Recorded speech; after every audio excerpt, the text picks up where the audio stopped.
ابراهيم فايق مطلع شيكابالا وبركات معاه في البرنامج وراح جاي مقدمهم واساطير والكرة الجميلة والكلام ده كله. حلو يا عم ابراهيم. فانت طالعين تناقشوا اول سؤال طبعا قضية التحكيم في الدوري المصري. ايه رأيكم في التحكيم في الدوري المصري؟ فبركات ابتدى ببركات، فبركات قال له سيبك بقى من التقديمات بتاعتهم ومش عارف ايه، وده يرحب بده وده يطبل لده وده يلحن لده. فقال له انا مش هكلم ولا اهلي ولا زمالك. حلو يا عم بركات. فراح جاي قال له الكرة بتاعت طاهر والكرة مش عارف بتاعت مين، ودي شكل دي، لو انت الحكم ما تحكي بقى حاجة ما حسبتهاش هنا فما تحسبهاش هنا، حسبتها هنا تحسبها هنا. فكلام جميل من بركات. فقال له دخل بقى الدور على شيكابالا. فالكلام ده بنقوله ليه؟ عشان بس يعني ده الاسطوره بتاعتهم، دي الرموز بتاعتهم، ده اللي بيطلعوا في الاعلام. ما بنتكلمش عليه كوره اهو، شيكابالا خلاص هو اعتزل، ولا نتكلم عليه لما يطلع في برنامج او بيطلع بقى يتكلم في اي حاجه تخص النادي الاهلي مثلا. فطلع قال لك ما اتكلمش بقى، قال لك يا كابتن بركات الكرة بتاعت طاهر ما فيهاش حاجة والتانية فيها. فهو بيتناقض يعني مش مع كابتن بركات، مش مع بركات في الكلام. هو بركات كلامه غلط، لا ده بتاعت طاهر فيها ودي ما فيهاش.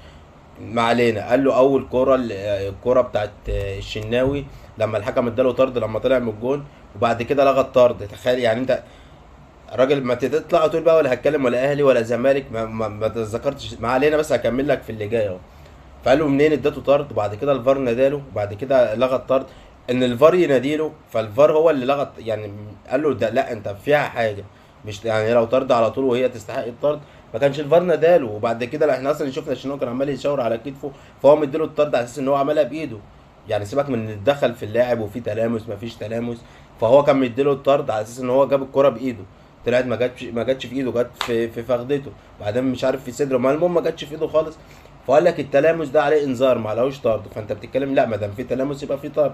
فراح جاي بركات نط في الكلام مشكورا وقال له. وابراهيم برضه فاهم، هو كده كده ابراهيم كان بيطلع يدافع عن شيكابالا وبيطلع يطبل لشيكابالا او ايا كان، بس مصلحه شغله اهم. فهو راح جاي رميها له. طب ماتش الزمالك المصري الكره بتاعت صلاح محسن، ضربة جزاء ولا لا يا شيكا؟ انت عارف هنا بقى رد قال له ايه بقى يعني انت؟ قال له خد بالك يا ابراهيم الكاميرا ساعات بتبقى خداعه. فراح جاي يعني هي خداعه في كره صلاح محسن مع الزمالك، ومش خداعه في بتاعه الشناوي. طب ايه اللي انتوا طالعين تقولوا؟ مش قلنا خلاص نبطل كلام في التحكيم؟ يعني احنا قلنا بلاش. كانت اتلغت قبل كده وحد طلع قال لك احنا هنلغي فقرات التحكيم او حد يتكلم، اي حد يتكلم في التحكيم. وانتوا الاثنين وانتوا الثلاثه اقررتوا ان انتوا في نزاع في التحكيم. ما بقاش في حكم قاصد ان هو يغلط، او ما بقاش في حكم يعني هو مش فاهم، هو الحكم صح يريح. انا هحسب ضربه جزاء للاهلي والناس تطلع تتهاجم عليا ويبقى انا كده عملت غلط وما حكمش الماتش الجاي ويحصل عليها غرامه. طب هو في حد عاقل هيعمل الكلام ده؟ او للزمالك حتى هو كده كده انت بتتجامل في حاجات واحنا بنتجامل في حاجات، او الحكم بيغلط في حاجات عندك وبيغلط في حاجات عندنا.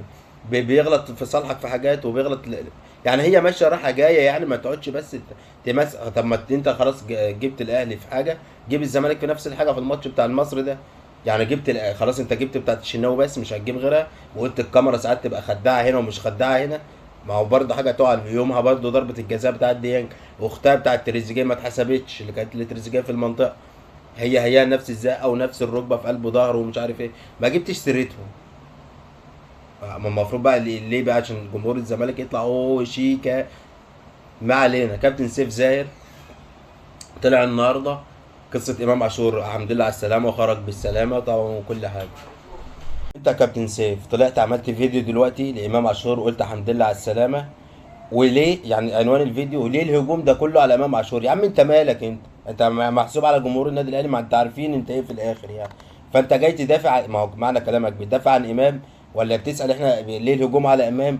ولا انت مستغرب؟ ما انت قلت انا كلمته في الاخر. ما انت دلوقتي بتقول الناس بتهاجم امام عشان غير الصوره بتاعت الانستجرام، شال صورته وهو لابس فانيله النادي وحط صوره لوحده من غير فانيله النادي.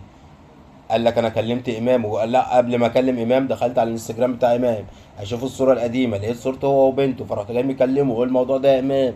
فامام رد عليه قال له يا كابتن والله ده انا في ضغوطات وفي كلام كتير عليا اليومين دول، وما حبيتش بنتي تبقى في الموضوع فحطيت صورتي لوحدي، بنته اللي عندها سنتين، ففي ضغوط عشان بنته ما تبقاش في الصوره.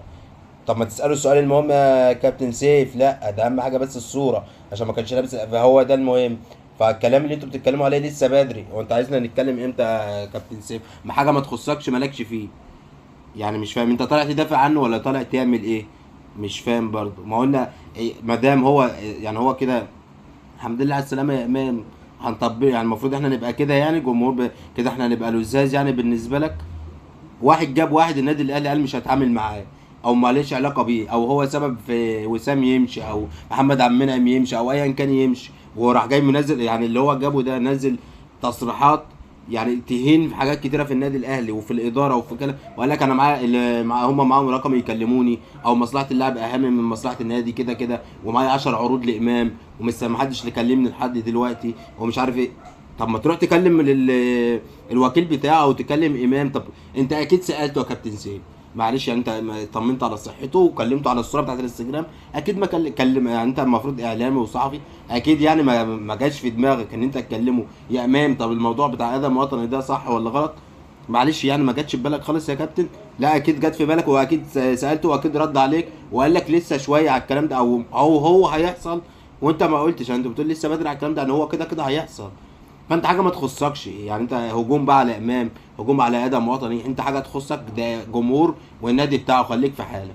انت جبت انت التصريحات بتاعتك، الصوره ما كانش هو اللي لابس فيها الفانيلا وكانت بتاع بنته وشالها عشان من ضغوطات بتاع بنته، فبرضه خليك في حالك، اللي هي عندها سنتين، فبرضه خليك في حالك معلش.